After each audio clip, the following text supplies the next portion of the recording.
Escrow account సంబంధించి నా ఆయంలోనే జరిగిందన్నప్పుడు ఇంకా కానే కాలేదు. ప్రిన్సిపల్ మొన్న లాస్ట్ వీక్ మా ఆఫీసర్స్ పోయి అక్కడ మోర్ సెక్రటరీ దగ్గర గడ్కరీ దగ్గర కన్విన్స్ చేయించి వర్క్ స్టార్ట్ చేసినాం. స్లాబ్స్ పడుతున్నాయి. నెక్స్ట్ మంత్ 3 స్లాబ్స్ చేస్తున్నాం. 18 monthsలో కంప్లీట్ చేయాలనుకున్నాం.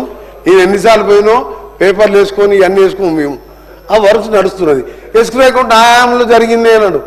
ఆయనకి ఏం చెప్పినంటే నేను ఒక క్యాజువల్గా ఈ సెక్రటరియట్ కట్టాలనే, ప్రగతి భవన్ చూసుకోవాలనే, యాగాలు యజ్ఞాలు అన్నిటికంటే ఎక్కాలేక ఎన్ని దేవాలయాలు కట్టాం మాకే తెలియదు అధ్యక్ష. మేము వేణుగోపాల స్వామి నుంచి మొదలు పెడితే, రామాలయం నుంచి మొదలు పెడితే, బిగ్నూల శివాలయం కానించి మా ఫ్యామిలీ అన్ని గుళ్ళు కడుతూనే ఉంటాం. అందరికీ నమ్మకం, ఎవరి మతం మీద ఎవరి దేవుని మీద నమ్మకం. వారు దాని మీద కాదు అధ్యక్ష, నేను చెప్పిన సమాధానాలకు మైండ్ బ్లాక్ అయ్యి బయటికి పోయిపోయినాను. ఎందుకంటే ఒక బ్రిడ్జ్ కట్టలేను, 7 కిలోమీటర్ బ్రిడ్జ్ కట్టలేను, బ్రహ్మాండంగా కట్టిను.